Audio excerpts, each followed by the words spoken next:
Bueno, hermanos, llegó el momento de abrir nuestro corazón para la palabra que Dios tiene en este momento para ti, en palabra de nuestro hermano Julio Díaz. Julio, Dios te bendiga.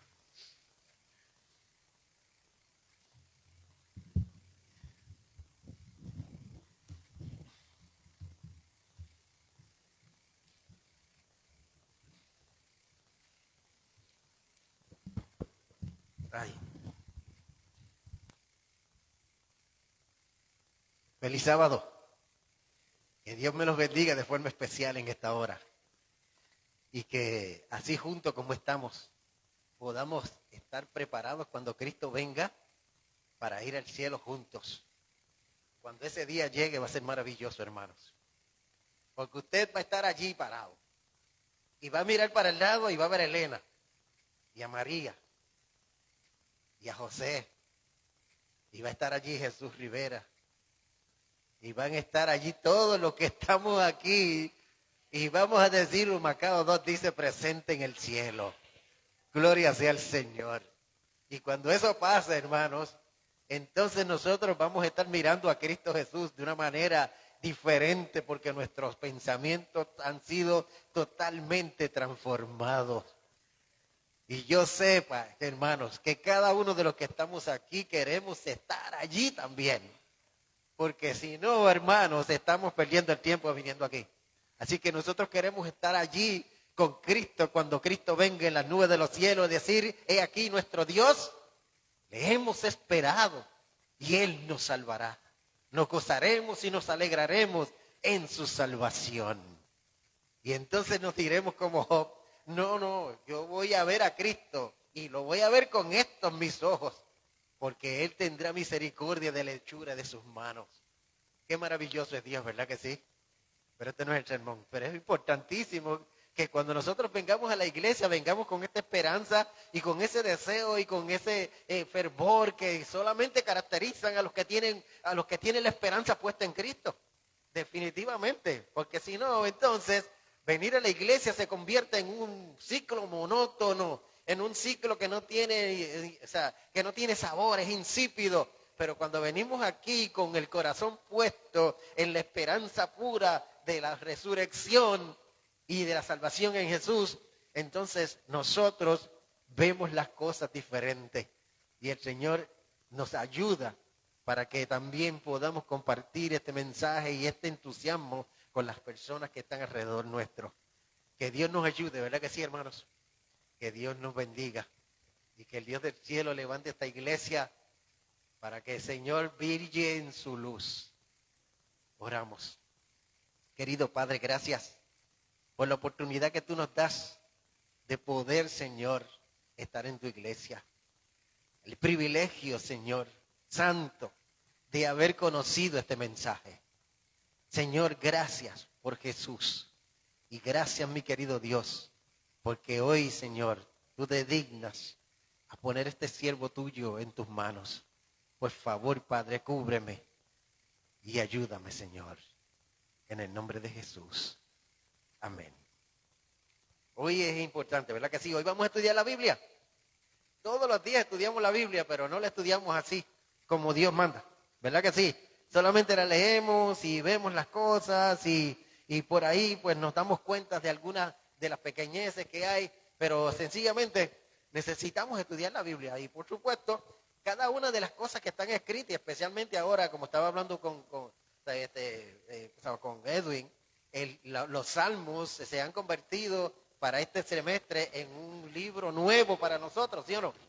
Así que nosotros debemos aprender de él y de todas las cosas que están aquí, porque la palabra del Señor nos dice en Romanos capítulo 15, versículo 4, nos dice, porque las cosas que antes fueron, ¿qué? Escritas, ¿para qué? Para nuestra enseñanza fueron escritas. Esto es conforme a los que, ¿sabe? Vivimos en este siglo y todas las cosas que están ahí. Por lo tanto, la palabra de Dios tiene que ir creciendo en nuestra mente, en nuestro corazón. ¿Cómo vamos a lograr eso? Sencillamente estudiando día a día la palabra de Dios. No hay una fuente más pura y de más conocimiento y de más esperanza que la palabra de Dios. No la hay, hermanos. Por lo tanto, todos los programas televisivos pueden ser buenos. Todas las actividades sociales pueden ser buenas, pero nunca la cambie por el estudio de la Biblia. Nunca haga ese trueque, porque entonces ahí donde la palabra del Señor se expresa, nosotros cada día vamos descubriendo nuevas gemas, nuevas piedras preciosas. Cada vez que leemos la palabra de Dios, nuestro pensamiento se va ¿qué? Expandiendo, hermanos.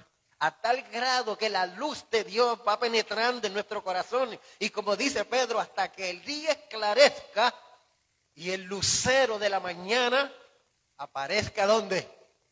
En nuestros corazones. Porque la luz de la aurora de los justos va en crecimiento constante. Eso lo dice Proverbio también. O sea, nosotros tenemos que entonces hacer una diferencia.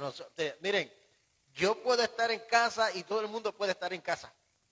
Pero cuando yo estoy allí, siempre me gusta, en vez de ver televisión, ver cualquier cosa, me gusta. Y no es que no lo hagamos, porque hay que establecer un balance, ¿ok? Pero necesitamos estudiar más la Biblia, buscar más la palabra del Señor, ver qué cosas tiene para nosotros. Y nosotros hoy día queremos que el Dios del cielo, yo algo está sonando por aquí, no sé si es esto.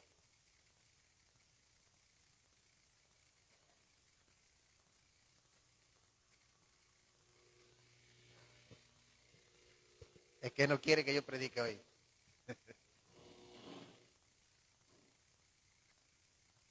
¿Se cayó? Muy bien. Es bien importante, hermano. O sea, y nosotros debemos hacer un compromiso con Dios. Ahorita estaba Edwin hablando del año bíblico. Hay que hacerlo, hermano. Poco a poco. Crearnos un hábito de buscar y alumbrarnos cada día. Y una vez, y esto no está en el sermón, pero es que es importante decirlo también. Y yo estaba oyendo a un pastor, mayagüezano, buena gente. Y él estaba explicando, usted sabe, cuando Pedro dice ahí en 2 de Pedro 2, que dice que no, los ángeles que pecaron, él los envió a prisiones de oscuridad. Los envió a prisiones de oscuridad. Y yo siempre me preguntaba por qué. O sea, ¿qué pasó? Cuando nosotros vemos los ángeles y la gente que ha tenido la visión de los ángeles, y sabéis, ustedes tienen que darse, si han leído y han conocido a la sierva de Dios, en un momento dado llegaron hasta los bomberos a la casa porque la casa estaba tan llena de luz que creían que se estaba quemando. Eso fue en San Francisco. Y entonces, uno dice, pero ¿cómo es que los ángeles brillan tanto y los demonios no? Porque ellos se alejaron ¿de qué? De la presencia de Dios. Por supuesto, perdieron el brillo y lo siguen perdiendo hasta al final, cuando Dios, que dice bien claro en Ezequiel capítulo 28, yo sacaré fuego de en medio de ti. O sea, ese fuego que todavía está ahí en Lucifer, y dice, y te pondré por tierra y te destruiré completamente y serás ceniza. O sea, nosotros vemos cómo cuando nos acercamos a la palabra del Señor, nuestro pensamiento entonces va alumbrándose cada día más. Y nosotros entonces podemos entender los pensamientos del Dios del cielo, las intenciones del Dios del cielo para nosotros. Y nuestra mente se va ampliando a un grado tal, hermanos, que usted y yo podemos estar dialogando con alguien y entender esa persona que nosotros somos más conocedores, no solamente de la palabra del Señor, sino de todas las cosas que hay. Y nosotros queremos que el Dios del cielo vaya alumbrando nuestra mente. Hoy queremos estudiar, ¿verdad que sí? Queremos estudiar y quiero que vayamos allá ¿cómo se llama? Déjame acá. ¿Ok? Queremos que vayamos a la lectura bíblica. La lectura bíblica que se encuentra ya en San Juan capítulo 3, versículos 14 y 15. Vamos a ver el panorama porque es bien importantísimo. Y dijimos que vamos a estudiar en esta mañana. Dijimos que Dios está Jesucristo dialogando ¿con quién? ¿Con quién está dialogando Jesucristo? En el capítulo 3 de Juan, o sea, Juan lo cuenta desde el principio, que había un hombre de los fariseos que era principal de la sinagoga que se llamaba ¿cómo? Nicodemo. Nicodemo no era cualquier cosa. Entonces se levantó de allí y fue a donde estaba Jesús. Y Jesús trató de explicarle, él fue buscando una respuesta y Jesús trató de explicarle y le explicaba de una forma y le explicaba de otra para que él pudiera entenderlo. Y Nicodemo cada día tenía la mente más oscura, pero estaba Cristo allí tratando de hacerlo entender. Y entonces en los versículos 12 y 13 se nos dice, 11 y 12, perdón, se nos dice, mira, si tú hablas de lo que conoces y yo, sabes, y tú das testimonio de lo que has visto, pero cuando te hablo de las cosas celestiales, tú no entiendes. Porque no entiendes. O sea, Nicodemo no podía entender las cosas celestiales. Y entonces, como no entendía las cosas celestiales, procede a dar el próximo paso, hermano. Para que Nicodemo fuera ampliándole ¿qué cosa?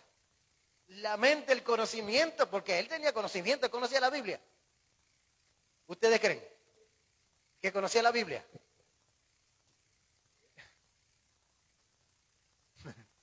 Él sabía lo que era la Biblia. Pero si usted busca en la historia, se va a dar cuenta que los fariseos, aparte de la Biblia, su mente estaba concentrada en la Mishnah. ¿Qué es eso? Ese era el libro interpretado. Los primeros 5 libros de la Biblia interpretados que decían qué tenía que hacer cada una de las gentes que estaba allí para que pudiera ganar el reino de los cielos. Porque cuando usted lee lo que dijo Moisés en el capítulo 6, versículo 25 de Deuteronomio, le dice bien claro, y cuando ustedes pongan por obra todas estas leyes y justicia que está aquí, ustedes se van a convertir en hombres y mujeres como justos. Pero Jesús estaba, ese pensamiento de Moisés estaba lejos de la mente de lo que estaba haciendo Nicodemo. Así que Jesús pasó a dar el próximo paso, a tratar de hacer entender ¿a quién? A Nicodemo, lo que él vino a buscar, lo que en realidad tenía de frente. Y todavía Nicodemo no se daba cuenta de quién estaba allí, era el creador de él. Qué glorioso, hermano. ¿Y puede pasar eso con nosotros? Hermano, sí. Yo estaba oyendo esta mañana la explicación que estaban dando de por qué Israel está masacrando a Palestina. Y usaron la Biblia, hermanos. Usaron la Biblia para justificar las cosas. Y lo triste del caso es que los que se llaman cristianos estaban a favor de esa masacre. ¿Quiere Dios que el pueblo se enrede en violencia para obtener libertad? No, hermano. Porque la palabra del Señor siempre nos dice que cuando había una violencia tremenda, excepto en casos específicos, que uno tiene que entenderlo también, era Dios el que luchaba por ellos. Pero aquí nosotros nos damos cuenta que esto no estaba pasando. Y ahora, nosotros vemos que Dios entonces tiene que acudir, Jesús tiene que acudir en forma explícita a una experiencia que sucedió y que Nicodemo conocía muy bien. Así que si no entiende lo que yo le estoy diciendo, no entiende lo que es nacer de nuevo, no entiende lo que es nacer del agua y del espíritu, él no entiende las cosas celestiales, no las puede entender, entonces tengo que traerlo de nuevo ¿a dónde? A la tierra, al pasado. Tengo que traerlo al momento donde él puede entender y por lo menos salir de ahí. Pero es interesante, ¿ok? Así que él viene y le dice aquí, así como Moisés, ¿qué dice? Levantó la serpiente, ¿en qué? ¿En dónde? En el desierto. La mente de Nicodemo, ¿qué pasó? Se le alumbró inmediatamente y dijo, eso sí yo lo entiendo. ¿Ok? Pero Jesús entonces le dijo, así es necesario que ¿quién? Que el Hijo del Hombre y sea ¿qué? Sea levantado para que todo aquel, dice el versículo 15, que en él cree no se pierda, mas tenga ¿qué cosa? Vida eterna. Y Moisés, ¿sabes? Todo estaba bien mientras estaba hablando de la serpiente. Pero una vez que empezó a decir que era necesario que el Cristo fuera ¿qué? Levantado para que todo aquel que en él cree no se pierda, mas tenga vida eterna, en la mente de Nicodemo eso no funciona. Porque la mente de Nicodemo esperaba a un Mesías victorioso, a un Mesías que no iba a morir, a un Mesías que estaba sencillamente pendiente y estable, ¿sabes? Y estaba listo para la guerra, iba a escoger a todos los romanos y a todas las cosas que tenía allí, ¿sabes? Los individuos que estaban haciéndole daño a Israel y los iba a aplastar, y entonces iba a poner a Israel como la nación capital del mundo y todas esas cosas. Eso estaba en la mente ¿de quién? De Nicodemo. Pero Jesús trató de decírselo cuando está en el versículo 18. Usted se va a dar cuenta porque no envió Dios, el capítulo 3, versículo 17, perdón. ¿Sabe? No envió Dios a su Hijo a destruir al mundo, sino ¿para qué? Para que el mundo fuese ¿qué? Salvo. Y Nicodemo no podía entender eso, hermanos. Porque él lo que quería era la muerte ¿de quién? De los romanos. Él quería la muerte de los romanos, ¿sí o no? Así que él no podía decir así, eso no va a entrar a mi mente. Y nosotros, ¿sabes? Si fuéramos Nicodemos, en el tiempo de Nicodemo, entrenado como Nicodemo, con el conocimiento de Nicodemo, hubiésemos actuado diferente. No. Hubiésemos actuado igual, hermanos. Usted le lleva este mensaje puro, adventista del séptimo día bíblico, a una persona que ya está, ¿sabe? Que ha bebido del vino del furor de la fornicación, ¿de quién? De Babilonia. Y usted al principio, cuando empieza a hablar con él, ¿le cree o no? No le cree. Le va a decir, yo tengo mi religión y yo he creído en lo que he creído. O sea, y por eso es que nosotros necesitamos estudiar la palabra del Señor para que ésta nos dé respuestas.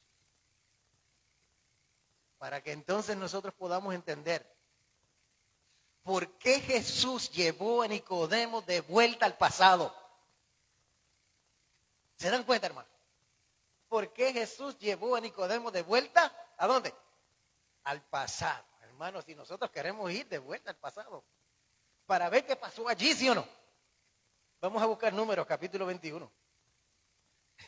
Esto es algo serio, hermanos.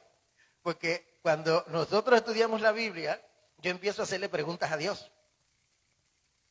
Y preguntas y preguntas. Y Dios empieza a contestarme, hermanos. Porque todas las cosas están ¿dónde? En la palabra del Señor. Todas las cosas que nosotros necesitamos saber están ¿dónde? En la palabra de Dios. Y ahí queremos nosotros ir, ¿verdad que sí? Así que en esta hora vamos a ir poco a poco y entonces nosotros veamos y por supuesto no se olvide de la pregunta, ¿por qué Jesús tuvo que llevar a Nicodemo a dónde?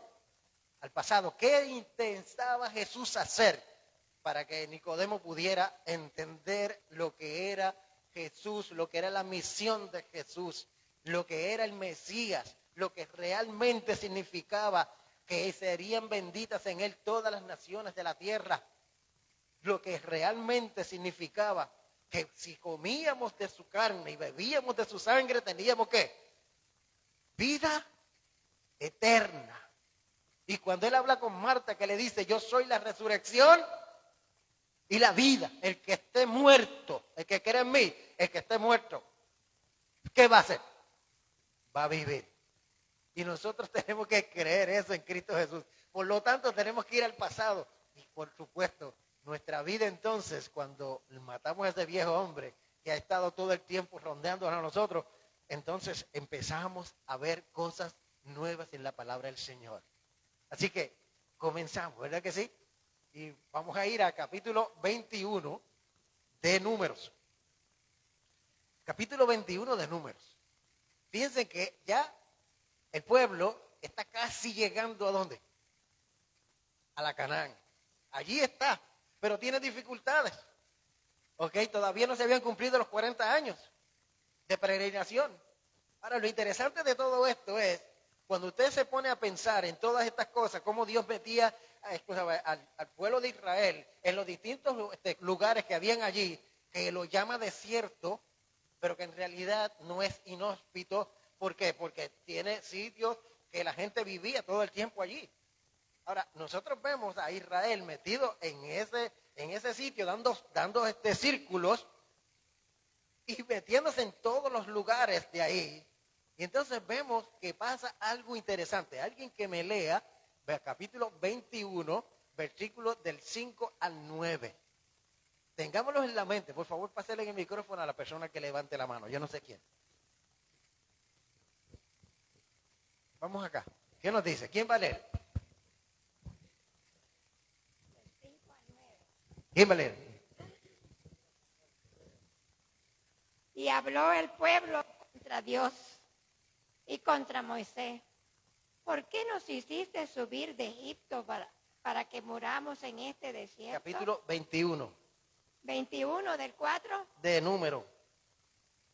¿De número? Sí, número capítulo 21. Números capítulo 21, capítulo 21, versículos 5 al 9. Pues voy a comenzar otra vez. Y habló el pueblo contra Dios. Muy bien. Contra Moisés. ¿Por qué nos hiciste subir de Egipto para que muramos en este desierto? Pues no hay pan ni agua, y nuestras almas tienen fastidio de este pan tan liviano. Y Jehová envió entre el pueblo serpientes ardientes que mordían al pueblo, y murió mucho pueblo de Israel.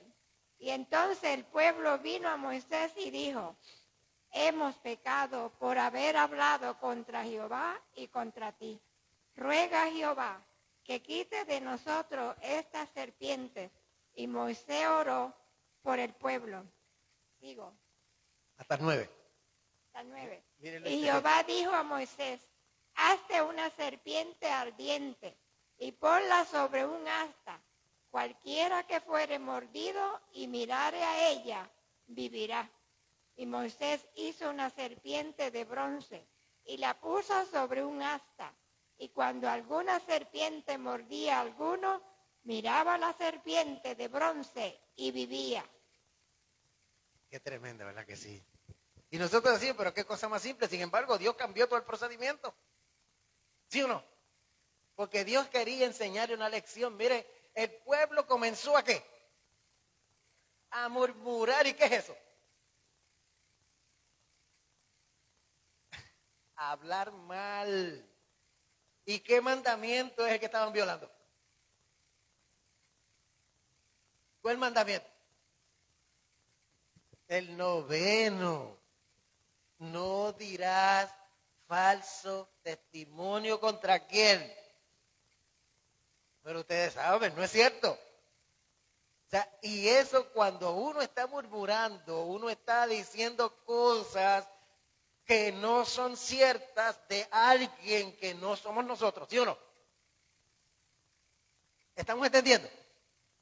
Es bien importante, aquellos comenzaron a murmurar, y no solamente eso, dice la palabra del Señor que murmuramos primero ¿contra quién? Contra Dios. Y entonces, si usted hubiese estado allí, hubiese sido Jesús, hubiese dicho: esta gente son bien mal agradecidos. Esta gente no merece que yo esté ahí con ellos. Por eso Moisés tuvo que decirle: si no vas con nosotros, sácame del libro. Porque Jesús estaba allí por la petición ¿de quién? De Moisés. Y estaba allí y la persona sencillamente, o sea, cuando Dios te estuvo guiando al pueblo, por supuesto que en el desierto habían serpientes, claro que sí. Habían escorpiones, sí, habían escorpiones. Arañas de esas venenosas, sí, habían. Pero ¿cuántos de esos animales entraron en el campamento? Ninguno. ¿Por qué? Porque ellos estaban en obediencia ¿a quién?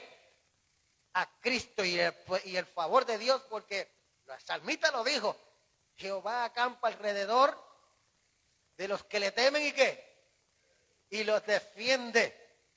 Así que Dios tenía una protección especial por su pueblo, porque era su especial tesoro. ¿Se dan cuenta, hermanos? Y no permitía que ni humano ni animal entrara en el campamento y ellos podían ir de un sitio a otro con toda confianza.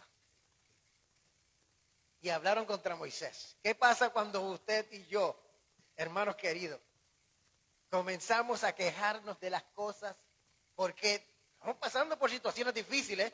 ¿Cuál fue el motivo? ¿Cuál fue el factor que hizo y el detonante que hizo que esta gente empezara a hacer eso? O sea, empezar a murmurar contra Dios. Sencillamente en el versículo 4 nos dice bien claro que ellos estaban pasando por la tierra ¿de quién? De Edom. Y Edom no los dejó pasar por allí. Y entonces ellos dijeron, pero si no nos deja pasar por ahí, vamos a tener que dar una clase de vuelta. Que no, esto va a ser terrible. ¿Y por qué no podemos pasar por ahí? ¿Por qué Dios no hace algo con ellos? Así que dice la palabra del Señor que el pueblo se desanimó. ¿Nos pasa eso a nosotros? Cuando vemos dificultades, cuando las enfermedades vienen, cuando las cosas no nos salen como yo quiero, comienzas tú a decirle al Señor, así es, tiene que hacer las cosas, y comenzamos a desanimarnos, y posiblemente le digamos, Señor, voy a tener que pensar seriamente si sigo contigo o no. Hermanos, eso pasa en los seres humanos. Y el pueblo estaba allí pensando, ¿qué va a pasar? Sencillamente estamos dando una vuelta, vamos a estar con más tiempo, si nos queda cerquita ahí la cuestión, ¿por qué Dios no quiere dejarnos pasar? Y entonces comenzaron a decirle al Señor, mira, estamos cansados de todas las cosas que tú haces con nosotros. Estamos cansados de ti, de Moisés, de Aarón. Estamos cansados de todo lo que tú nos estás incluyendo. ¿Qué cosa? La comida. Ese maná que es pan tan liviano, como dice el número 11 y 12. Miren, hermanos queridos, cuando uno lee la ley, ¿sabe? La historia de Israel, se da cuenta de cuánta paciencia, hermanos, tuvo Dios con ellos. Y la tiene con nosotros. Sí, hermanos, la tiene con nosotros. ¿Cuánta paciencia tiene cuando Él quiere que esta iglesia sea una luz que brille con una intensidad increíble en medio del sitio donde habita? Y nosotros estamos apagados. ¿Se dan cuenta, hermanos? Y esto, yo sé que se quedaron en silencio, hermanos, pero necesitamos entender por qué Dios escribe las cosas. La Biblia tiene todas las respuestas. La Biblia tiene todos los escenarios de nuestra vida. La vida, hermano, la Biblia es el libro por excelencia que nos puede hacer entender cuál es nuestra condición. Sí, dígame.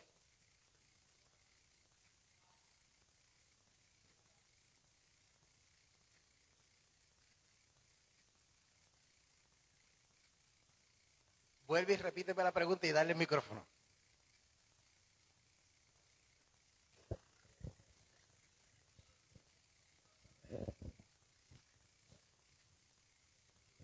La pregunta es, Julio, ¿cuándo va a haber paz en esas naciones cuando eso viene, esas guerras vienen de generaciones en generaciones? Sí.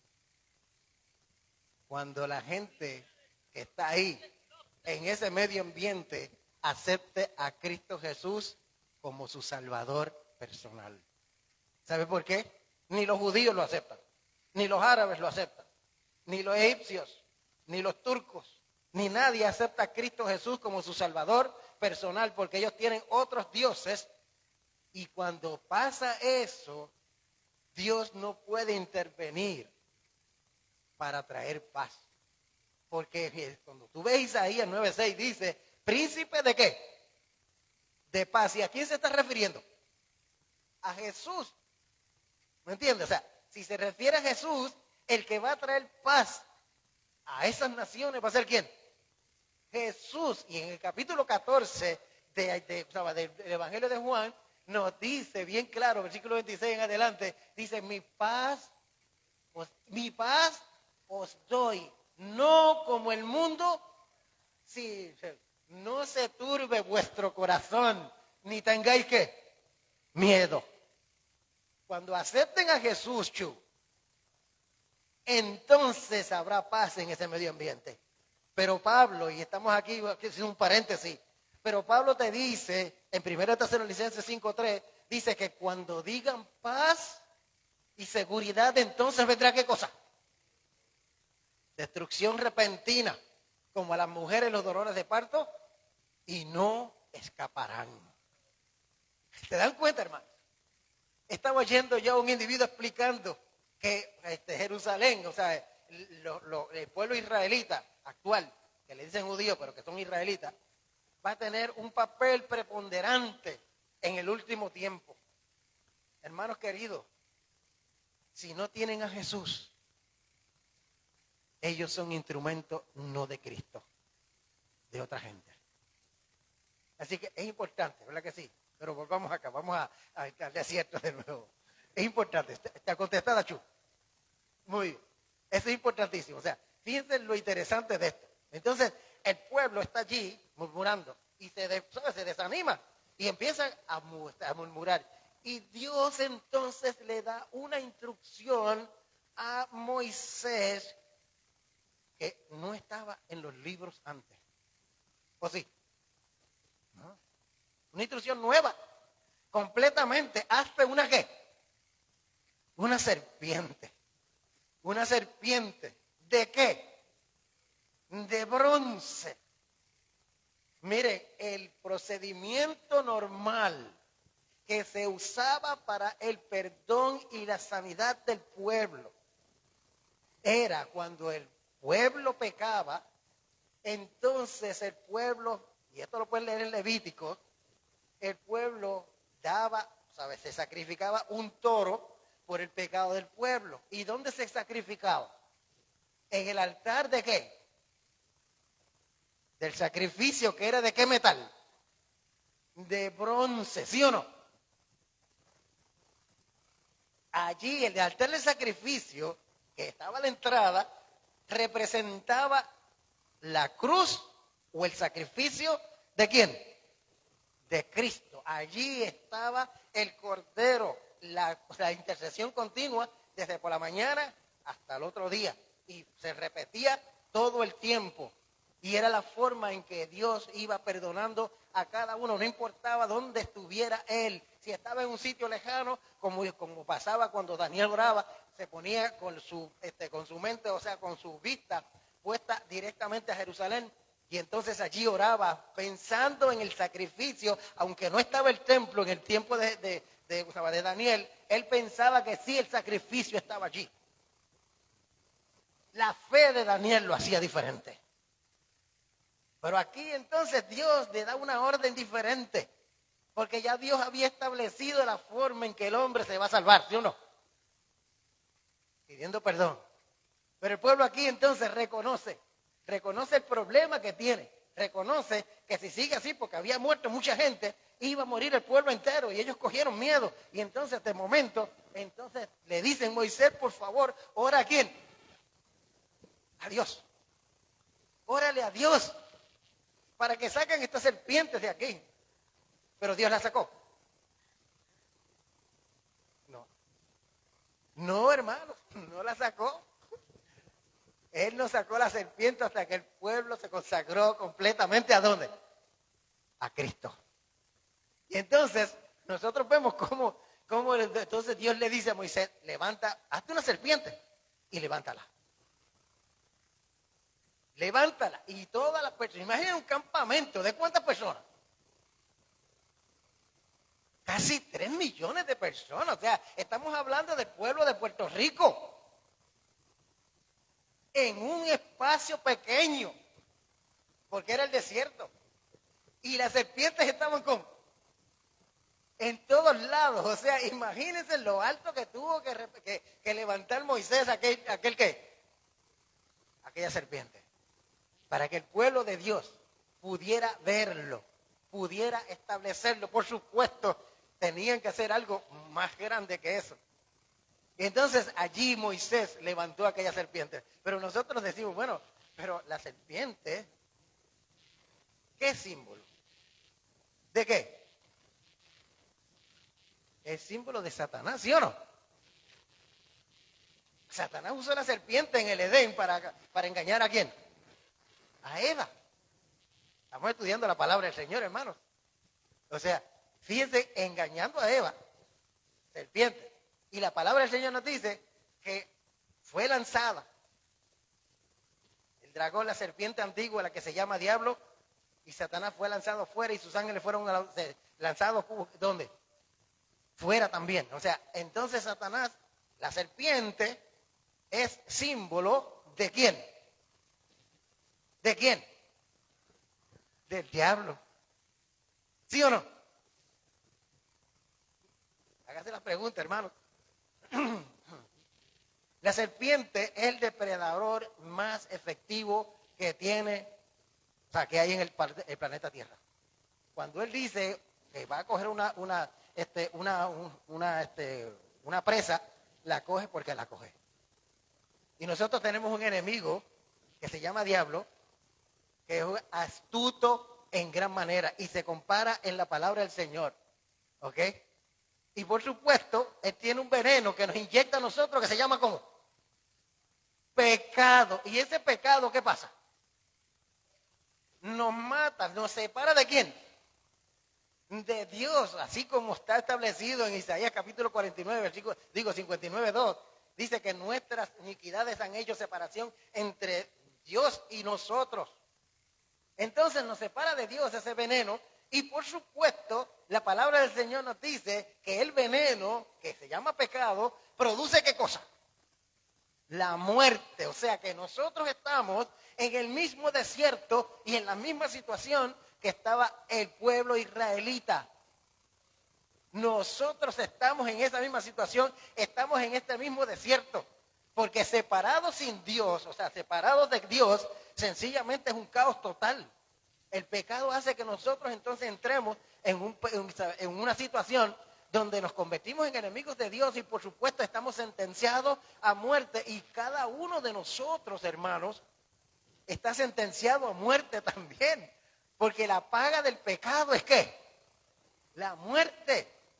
Y entonces estamos como en el desierto. Y por supuesto, bienaventurados los que estén vivos cuando Cristo venga para entrar en la Canaán celestial. Pero nosotros estamos sentenciados a muerte porque estamos dando vueltas ¿dónde? En el desierto. La única diferencia es que nosotros nos hemos agarrado de la mano ¿de quién? De Cristo. Y necesitamos seguir agarrados de la mano de Cristo. O sea, nos separa. Espiritualmente el pecado nos separa de Dios completamente y nos causa la muerte. Ahora, espiritualmente, ahora físicamente, el pecado, si usted se compara, y yo me comparo con Adán, hermanos, nosotros parecemos pasitas de uva. Estamos llenos de enfermedades. Hemos decrecido en estatura. O sea, nos espera la muerte. Todas esas cosas, enfermedades, ya sea por violencia o enfermedades de cualquier tipo, el pecado hace una separación constante y completa de nuestro Dios. La esperanza que tenemos, que el que cree en mí, aunque esté muerto, vivirá. Esa es la esperanza nuestra. Y que nosotros todos seremos transformados en un abrir y cerrar de ojos. A la final trompeta, porque sonará trompeta. ¿Cuál trompeta, hermanos? La voz ¿de quién? De Cristo. Y entonces seremos transformados, hechos nuevos, completamente nuevos, porque es necesario que esto mortal se vista ¿de qué? De inmortalidad. Y nosotros queremos, hermanos, estar ahí. Y aun cuando estamos vagando en este desierto y las cosas parecen igual que al principio, sencillamente Dios nos sostiene de la mano. Dios sostiene esta iglesia y a cada uno de nosotros de la mano. Tiene una protección especial para nosotros. Y nosotros tenemos que mantenernos ahí creyendo en Cristo. O sea, es importantísimo, hermanos. Cuando nosotros vemos estas cosas y nos lanzamos en los brazos de Jesús, en los brazos de Jesús. Edwin me dijo que yo tenía tiempo, pero no lo tuve. Fíjense en una cosa tremenda. Nosotros necesitamos entonces decirle, Señor, no me sueltes. Por eso David, en momentos bien fuertes, dijo, a Jehová he puesto siempre delante de mí, porque está a mi diestra, no seré conmovido. Salmo 16:8.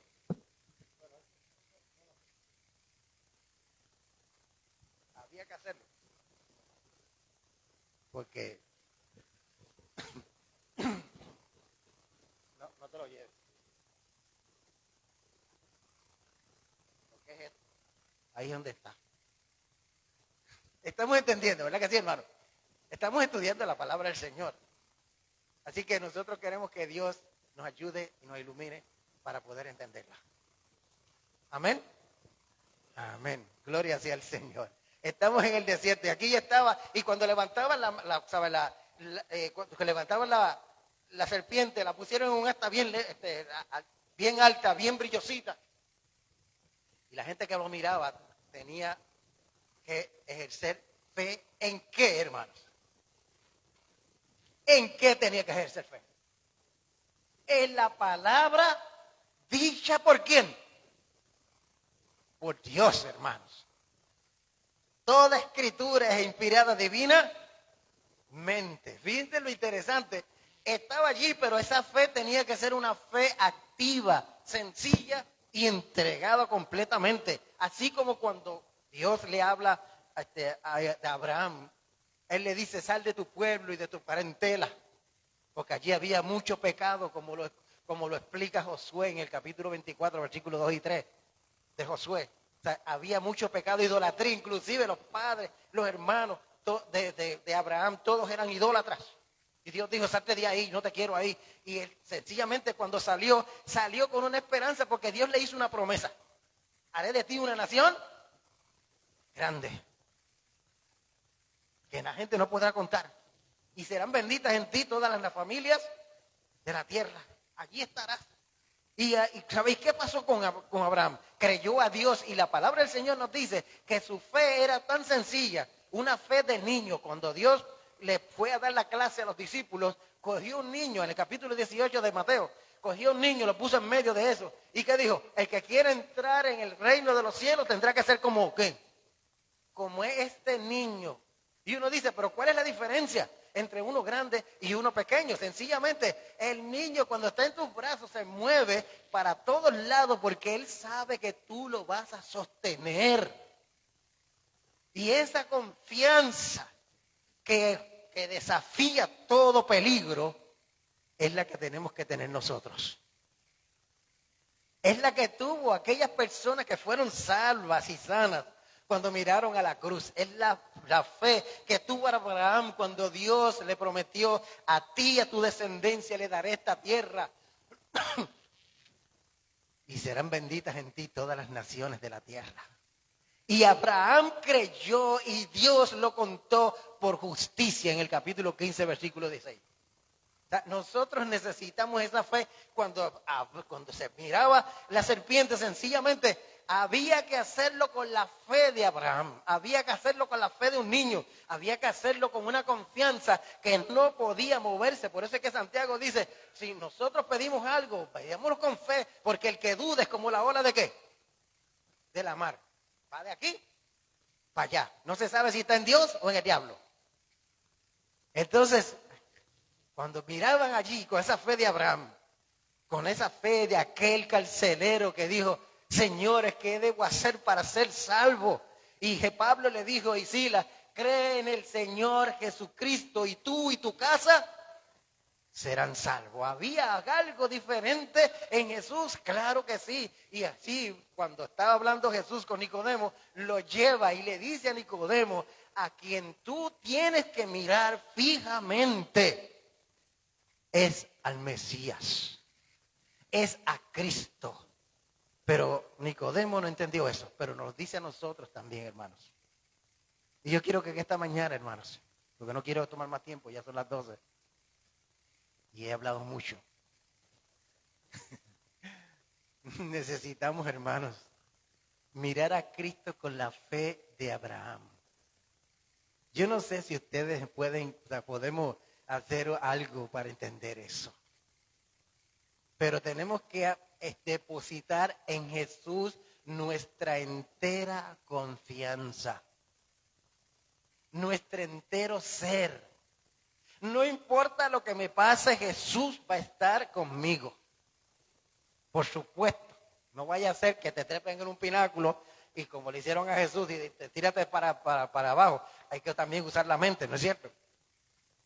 Pero lo que quiero decir es que tú y yo necesitamos ir a Jesús tal como somos, con toda la confianza de que la palabra de Dios permanece para siempre.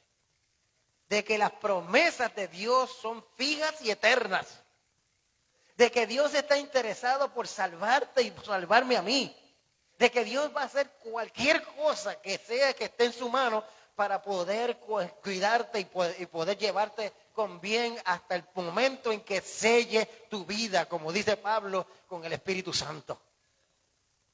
En ese momento, cuando tú y yo pongamos esa fe en Cristo Jesús, Él es bien claro. Dice, y si yo fuere levantado, dice el capítulo 12 de Juan, a todos atraeré a mí mismo. Qué glorioso, ¿verdad que sí? Por eso es que necesitamos, hermanos, aprender lo que le dijo Cristo a Nicodemo. Nicodemo no entendió, pero nosotros que hemos, por lo menos sabemos y tenemos una vislumbre, porque esta es empero la vida eterna, que te conozcan a ti, el único Dios verdadero, y a Jesucristo a quien tú has enviado. Esa es la vida eterna. Tenemos la vislumbre, tenemos el conocimiento. Ahora necesitamos depositar todo nuestro ser, nuestra confianza, nuestra fe, nuestra creencia, todo lo que nosotros somos en Cristo Jesús. Y poner nuestra vista únicamente ¿en quién? En Cristo. Únicamente en Jesús. Y cuando eso suceda, tú y yo, como dice 2 Timoteo 2:19, seremos sellados con el nombre ¿de quién? De Cristo. ¿Dónde? En tu frente, en el lóbulo frontal, porque tú y yo vamos a pertenecer totalmente a Cristo Jesús. ¿Cuántos quisieran eso? Todos queremos eso, hermanos. Porque Jesús dijo, si yo me fuere, vendré otra vez y os tomaré a mí mismo. Y la palabra del Señor nos dice ahí en 1 de Juan 3:2, nos dice, ahora hijitos míos, todavía no se ha manifestado lo que hemos de ser, pero cuando Él venga, le veremos tal cual es Él, porque seremos semejantes ¿a quién? A Jesús. Eso va a ser algo maravilloso, porque la transformación del hombre, la restauración nuestra de la humanidad caída, va a ser en semejanza ¿de quién? Del Hijo de Dios, que se dio por nosotros. ¿Y por qué la serpiente? ¿Por qué Jesús representa a la serpiente? Porque allí en el capítulo 2 de Corintios 5:21 nos dice, ¿qué nos dice? ¿No se acuerdan ustedes?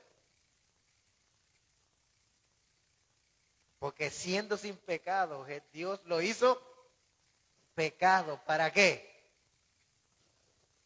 Para poder reconciliarnos a nosotros. O sea, nosotros necesitamos a Cristo. Y yo sé, hermano, iglesia que me escucha, que nosotros hoy vamos a poner nuestra mirada solamente ¿en quién? En Jesucristo. Y no vamos a tener dudas, porque la fe, dice Pablo, y la puso bien claro, es pues la fe, ¿qué cosa? La sustancia de las cosas que se esperan y la convicción de lo que no se ve. Así que, hermanos queridos, debemos entonces hacer el compromiso con Dios. Me pasé por 5 minutos. Pero debemos hacer un compromiso con Dios. Y yo les pregunto en esta mañana, nosotros hoy estamos dispuestos a depositar nuestra fe únicamente en Cristo. ¿Cuántos dicen amén?